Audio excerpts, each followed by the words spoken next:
ఆమె పేరేందో, ఆమె యువత అదేదో ఉన్నదే ఆమె కలెక్టర్, దాని పేరేంది సుమిత అగ్రవాల్. అది నాకు అర్థం కాలే, ఏం యాక్షన్ చెప్తుందబ్బా. ఆమె ఐఏఎస్ ఆఫీసరు, ఆమె ఐఏఎస్ ఆఫీసరు. 10 ఏళ్ళు కేసీఆర్ పక్కనే ఉన్నది. ముఖ్యమంత్రి కేసీఆర్, కేటీఆర్ హెలికాప్టర్లో తిరుగుతా ఈమెకో హెలికాప్టర్లు ఇచ్చి తిరిగింది. మరి అప్పుడు 13 లక్షల ఎకరాల 13 లక్షల చెట్లను కొట్టేస్తే సుమిత అగ్రవాల్ గారు, మరి నువ్వు ఎందుకు మాట్లాడలేదమ్మా? నువ్వు ఎందుకు మరి ఈ సోషల్ మీడియాలో పెట్టలేదమ్మా? ఒకసారి దానికి జవాబు చెప్పమ్మా. ఎందుకు పెట్టలే నువ్వు? అప్పుడు ఎందుకు చెప్పలేదు అమ్మా? నువ్వు చెప్పమ్మా. నీ మీద కూడా విచారణ జరుగుతుంది, ఎందుకు తొందరపడుతున్నావమ్మా నువ్వు? ఇవాళ నీకు ఒక ఐఏఎస్ ఆఫీసర్కు నువ్వు 10 ఏళ్లలో కేసీఆర్తో నుండి నువ్వు ఎంత దోపిడీ చేసావో అది కూడా బయటకు వస్తుంది. సుమిత అగ్రవాల్ గారు,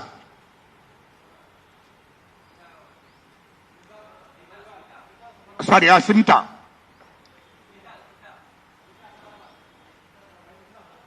అయితే ఆమె రాష్ట్రంలో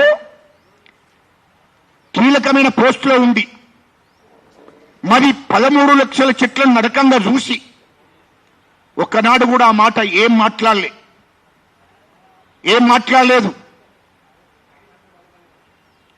అదేవిధంగా ఆమె జీతం ఎంతనా అమ్మా? నీ జీతం ఎంత? నువ్వు ఐఏఎస్ ఆఫీసరు, నీ జీతం ఎంత? ఇవాళ నీ దగ్గర 1000 కోట్లు మీకు ఎట్లా వచ్చినాయమ్మా? దానికి నువ్వు జవాబు చెప్పాలి. నీ మీద విచారణ జరుగుతుంది ఖచ్చితంగా. నీ మీద నీతోని పాటు ఇంకా 6 ఐఏఎస్ ఆఫీసర్లు ఉన్నారు. ఖచ్చితంగా నీ మీద నీతోని పాటు ఉన్నటువంటి నీతోని పాటు ఉన్నటువంటి 5 అంటే మొత్తం 6 అందరి మీద ఖచ్చితంగా ఈడీ కంప్లైంట్ చేస్తాం, సిబిఐ కంప్లైంట్ చేస్తాం. మీ మీద విచారణ అయ్యేలా చెప్తామమ్మా. ప్రభుత్వం విచారణ చేస్తుంది, తొందరపడకండి. మీరు ఎంత దోపిడీ చేశారో అది ఖచ్చితంగా మీద చట్టపరమైన చర్య తీసుకోవాల్సి వస్తుంది. సోమేష్ కుమార్ కానీ మరి ఇంకా ఇతరత్ర ఐఏఎస్ ఆఫీసర్లు 5 ఉన్నారు. వాళ్ళ పేర్లు చెప్పను కానీ 5 ఉన్నారు. మరి మేడం గారు నువ్వు కూడా ఉన్నావు దాంట్లో. నువ్వు మరి కేసీఆర్ మాజీ ముఖ్యమంత్రి గారికి లెఫ్ట్ నువ్వే, రైట్ నువ్వే. మరి నీ జీతం ఎంత? ఈ ఆస్తులు ఎక్కడి నుండి వచ్చాయి? ఇవన్నిటి మీద కూడా విచారణ జరుగుతుంది. తొందర ఎందుకు పడుతున్నావు? తొందర? ఇయ్యలో నీవు ఈ 400 ఎకరాల్లో మొత్తము జంతువులన్నిటినీ, జింకలన్నిటినీ, నిమళ్ళన్నీ ఉరుకుతున్నాయని చెప్పి నువ్వు మాట్లాడుతున్నవే, అవన్నీ మాడిఫై చేసి వైజాగ్లో తీసినటువంటి వీడియోలను మాడిఫై చేసి కేటీఆర్ ఇక్కడ తెలంగాణ ప్రజలను తప్పుదో పట్టియాలని, సుప్రీంకోర్టును తప్పుదో పట్టియాలని చెప్పి అక్కడ కేసేపించి ప్రజలను తప్పుదో పట్టియాలని చూస్తే దానికి తోడు ఈమె సుమిత అగ్రవాల్, ఆమెకు తోడు ఆమె కూడా సోషల్ మీడియాలో పెట్టింది, ట్విట్టర్లో పెట్టింది. ఇదేందమ్మా నాకు అర్థం కాలే.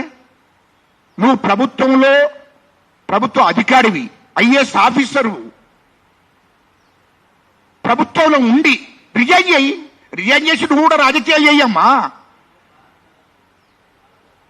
మేడం నువ్వు కూడా రాజకీయాలు చెయ్యి, బయటికి రా, రిజైన్ చేసి బీఆర్ఎస్ పార్టీలో చేసి కేసీఆర్తో ఉండి నువ్వు కూడా రాజకీయాలు చెయ్యి. ప్రభుత్వం నుండి ఐఏఎస్ ఆఫీసర్గా ప్రభుత్వం నుండి 400 ఎకరాలు ఎట్లా కొట్టారు, అందులో మొత్తం అన్యపరంలన్నీ లేకుండా చేశారు. నువ్వు చూసావా? నువ్వు చూపిస్తావా? నువ్వు ఐఏఎస్ ఆఫీసరు కదా. నేను 2000 మంది గురించి మాట్లాడంలే. నువ్వు ప్రభుత్వంలో ఉన్నవు, జీతం తీసుకుంటున్నావు, ప్రభుత్వంలో బాధ్యత గల ఆఫీసరువు, ఐఏఎస్ ఆఫీసరువు, నువ్వెట్లా మాట్లాడుతావు అంటున్నా. మరి 10 ఏళ్లలో 13 లక్షల చెట్లను కొట్టేసి అడవులో నరికేస్తే వన్యప్రాణులు ఇక్కడి నుంచి ఉరుకుతుంటే, జనకాలు, నెమళ్ళు అన్ని ఇక్కడి నుంచి వేరే అడవులకు పారిపోతుంటే అప్పుడు నువ్వేం పీకినవా అంటున్నా, నువ్వేం చేసినవా అంటున్నా. అప్పుడు ప్రభుత్వంలో, అప్పుడు కేసీఆర్ ప్రభుత్వంలో కేసీఆర్ ముఖ్యమంత్రిగా నువ్వు అక్కడ కార్యదర్శిగా ఉన్నావు కదా, కీలక పాత్ర వహిస్తున్నావు కదా. మరి ఆనాడు నువ్వేం పీకినవా అని అంటున్నా. నేను మీడియా ముందటి నేను అడుగుతున్నా. అప్పుడు నువ్వు ఆ ప్రభుత్వం నుండి ఇది కరెక్ట్ కాదు అని ఎందుకు ఖండించలే? అప్పుడు సోషల్ మీడియాలో ఎందుకు పెట్టలేదు? అప్పుడు ట్విట్టర్లో ఎందుకు పెట్టలేదు? ఇప్పుడు ఎందుకు పెడుతున్నావో నాకు అర్థం కాలే. నువ్వు ఎంత దోపిడీ చేశావో మొత్తం లెక్కలన్నీ ఉన్నాయి. తొందరపడకు మేడము, తొందరపడకు. నువ్వు ఎందుకు తొందరపడుతున్నావు? నీ మీద కూడా విచారణ జరుగుతుంది. నీ మీద కూడా ఖచ్చితంగా ఈడీకి సిబిఐ ఖచ్చితంగా కంప్లైంట్ చేస్తాము. నీ ఆస్తుల మీద నువ్వు ఎన్ని ఆస్తులు సంపాదించావో మాకు తెలియదు అనుకుంటున్నావా ఏంటి? మొత్తం తెలుసు అమ్మా, నువ్వు మొత్తం తెలుసు. నువ్వు ప్రభుత్వం నుండి ప్రభుత్వాన్ని, మా ముఖ్యమంత్రి రేవంత్ రెడ్డి గారి ప్రభుత్వాన్ని విమర్శిస్తావా? మా ముఖ్యమంత్రి రేవంత్ రెడ్డి గారి ప్రభుత్వాన్ని విమర్శిస్తావా? తప్పు జరగకుండా విమర్శిస్తావా? ఇవన్నీ జరిగినప్పుడు ఏం చేశావు నువ్వు? అంటే ఒక మూటగా ఏర్పడ్డారు 6 ఐఏఎస్ ఆఫీసర్లు. అందరూ అనడం లేదు, పాపం చాలా మంది ఐఏఎస్ ఆఫీసర్లు నీతిగా నిజాయితీగా, ఐఏఎస్ ఐపీఎస్ వాళ్ళు చాలా మంది నీతిగా నిజాయితీగా రాష్ట్రంలో బాధ్యతయుతంగా పనిచేసినటువంటి వాళ్ళు చాలా మంది ఉన్నారు. వాళ్ళందరూ నేను మాట్లాడంలే. కానీ వీళ్ళు 6 ఉన్నారు. ఈ 6 ఐఏఎస్ ఆఫీసర్లు మరి అక్కడి నుండి బీహార్ నుండి మరి పశ్చిమ బెంగాల్ నుండి ఇక్కడికి వచ్చి వీళ్ళు టిఆర్ఎస్ ప్రభుత్వానికి కేసీఆర్ గారితో చేతులు కలిపి ఆయన లక్షల కోట్లు దోపిడీ చేస్తే వీళ్ళు 1000 కోట్లు దోపిడీ చేశారు. ఈ 6 దగ్గర ఒక్కొక్కరి దగ్గర 2000 కోట్లు 3000 కోట్లు. ఇదంతా ఏందయ్యా? ప్రజల రక్తాన్ని, తెలంగాణ ప్రజల రక్తాన్ని పీల్చుకున్నారు. ప్రభుత్వ ఖజానాను ఖాళీ చేశారు. ఇంత దోపిడీ చేస్తే ఊరుకుంటారు అనుకుంటున్నావా ఏంటి? ఖచ్చితంగా ప్రతి రూపాయి కూడా మీతో అక్కిచ్చే కార్యక్రమం చేస్తాం. ప్రతి రూపాయి కూడా ఎవరెవరు ఎంత దోశారు, ఎవరెవరు ఎక్కడ పెట్టుబడులు పెట్టారు, ఎవరెవరు ఎక్కడ మీ ఆస్తులు ఎక్కడున్నాయో మొత్తం మీద అన్నిటి మీద కూడా విచారణ జరుగుతుంది. వీటి మీద చర్య తీసుకుంటారు అనే విషయాన్ని కూడా గుర్తు చేస్తున్నా. నువ్వు కాంగ్రెస్ ప్రభుత్వాన్ని విమర్శిస్తావా? మా ముఖ్యమంత్రి రేవంత్ రెడ్డి గారి ప్రభుత్వాన్ని విమర్శించే హక్కుడికి ఎక్కడిది? ఓ పని చేయి, రిజైన్ చేసి నువ్వు పొలిటికల్ పార్టీలు ఏరు, అదే టీఆర్ఎస్ పార్టీలో ఏరు, మరి చేరి మాట్లాడు. 2000 మందిని చేశారు కదా, 2000 మందికి నోటీసులు పంపిస్తారా? నాకెట్లా పంపిస్తారంటే 2000 మంది వేరు, నువ్వు వేరు.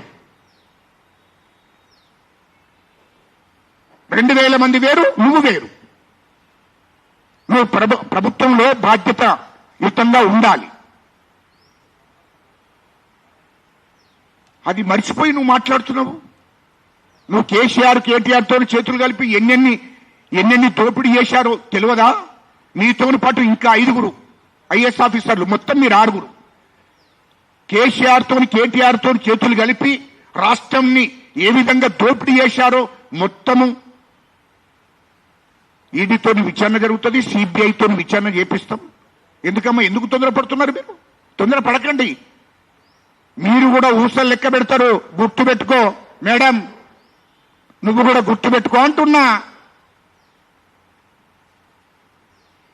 మీకు అర్థం కాలే తెలంగాణ ప్రజల గురించి, తెలంగాణ ఉద్యమకారుల గురించి, తెలంగాణ ప్రభుత్వం గురించి నీకు అర్థం కాలే. అర్థమయ్యేటట్టు చేస్తాం, అది గుర్తు పెట్టుకోమంటున్నా.